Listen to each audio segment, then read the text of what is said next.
Hi everyone, week 5 at home. I hope that you're doing okay. This week we had a chance to do a Facebook town hall. I really enjoyed it. It went really well. More than 60 people participated. Lots of great questions. If you missed it, I invite you to go on my Facebook page. You can still see it as a video. And yes, in the coming weeks we'll do it again. It went so well. There was tons of great questions, really pertinent for this time and for our community.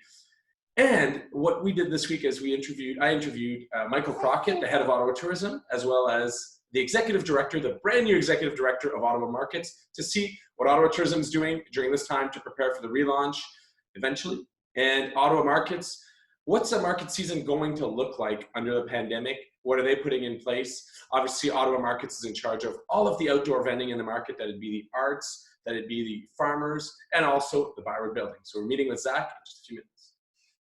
Hi, everyone. As I said, my video blog this week, we're meeting with the head of Ottawa Tourism and the executive director at Ottawa Markets. I'm glad to be joined by Michael Crockett. Michael, thank you for taking the time. I know it's a very stressful time. I know your entire team is dedicated to supporting the members, the tourism in Ottawa and in this very challenging time. So thank you for taking the time today. How are you and the team hanging in there? Well, thanks, Councillor, for having me today. It is, as you know, it's a very, very unique, challenging situation for our industry, for our organization. I think industry-wise, it's never been hit like this before, and organization-wise, we are just doing our best to figure it out and figure out what the best path forward for our city is right now, and it certainly is affecting all parts of our business. And yeah, there's some creativity, some great creativity taking place with festivals going to more virtual scenarios. But when actual demand for visitation is close to zero, which it is right now, that does have ripple effects all throughout the visitor economy, and as you say, all those businesses who really depend on it. And I think what the nice thing is, though, is we know that tourism and travel do bounce back when there's deep cuts to those businesses. And our job right now is really to make sure that we're working with all of our members and working with our partners at all levels of government to make sure that Ottawa is ready to welcome visitors, and that we are in the market making sure that those visitors know that we are open and we are welcome to them once it's safe to travel again. What we're trying to do is learn from some other destinations and some other countries and cities that are a little ahead of us, maybe on the COVID-19 curve. So we're seeing what's happening and what's opening up in places like China and Korea, and what some of the rules around that are.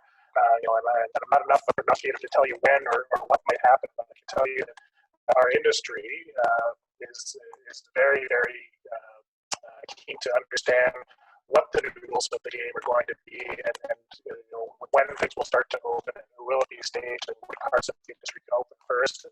And I know that they're all going to be ready to adapt to what those new rules are. It's a very adaptable industry, and of course, it's very important for Ottawa tourism as well. We need to understand the messaging that we can put out there to not only our local community, but also to visitors, potential visitors from other parts of the country and other parts of the world eventually, about what they can expect when they come to Ottawa. And I think you nailed it. I mean, we've got the best of both urban and rural experiences all in one city. We've got the French, the English, the Indigenous cultures all in one city.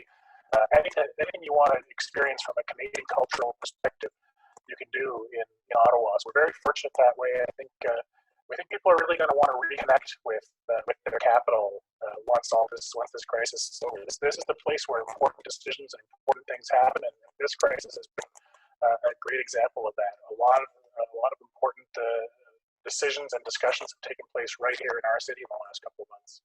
Good morning, everyone. So our video blog this week, we are fortunate to be joined by the new executive director of Ottawa Markets, Zach. Good morning, Zach. Hey, how are you, Matt?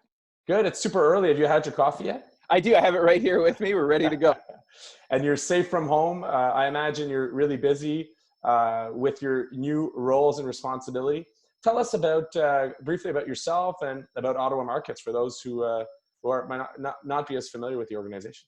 For sure. So for myself, I've been working in Ottawa for over 10 years now, working in the business improvement area. I also worked for a local member of parliament.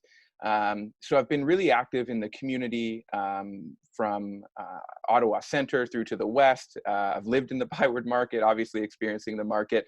And I come from the background of being schooled in urban planning. So I come at Ottawa markets really with the idea of a vision of the precinct, of the area, and what a market does to sort of drive that experience. And I think it's no shock to anybody that the market has sort of come through some ebbs and flows over the years. Yeah. It's one of the most historic destinations in the city. I mean, dating back to 1826. So of course it's going to experience some growth and some bad times and some good times.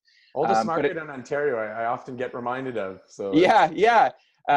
So it does have a rich history. And so as we look forward, really in the next decade, what we want to do is make sure that we're reconnecting with, first and foremost, our local producers, our local artisans, to bring them into the area so that we can create a space that's exciting for the community. Because if the community's excited, then, you know, the tourism and all that sort of stuff will come. But really, you know, taking some time to reconnect with the people who are there, the businesses that are there, and putting our head down to have an action plan that rejuvenates the space. And I know a lot of people have heard that before, and it's not that there haven't been great efforts in terms of making it a wonderful area. But what we want to try and do, and probably something we'll get into, is make sure that our efforts as a municipal service corporation align with the public realm study. Because if those things are clicking, we can really create and curate an awesome experience, I think, for everybody. First and foremost, Ottawa markets will heed and follow the direction of public health for everything that we do. And I know that that's probably challenging for a lot of people. You know, being at home is tough. You know, not everybody has a backyard or a balcony that they can go out to. A lot of people rely on, you know, access to markets to get fresh local produce. And we understand that and want to try and get to a point where we can safely provide that experience for people. Because the other thing too is you also have to keep in mind it is about the experience, right? And after this pandemic, and whenever it sort of resolves and we can move back to some community activity, things are going to be a bit different, right? Yeah. So, you know, to get to your sort of question, that, right? We're yeah, that. yeah. So to get to your question, I think probably when it started, I really didn't know what was going to go on because, you know, we're also a landlord and we have tenants in the building.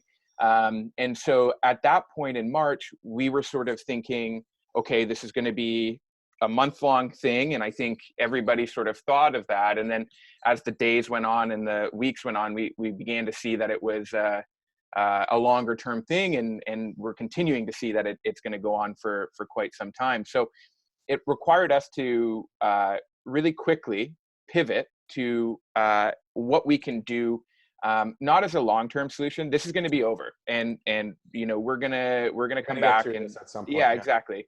But what can we do right now to provide some support to farmers, but also answer that question of local produce and providing that. So we're really excited that we're going to be launching a pick and click.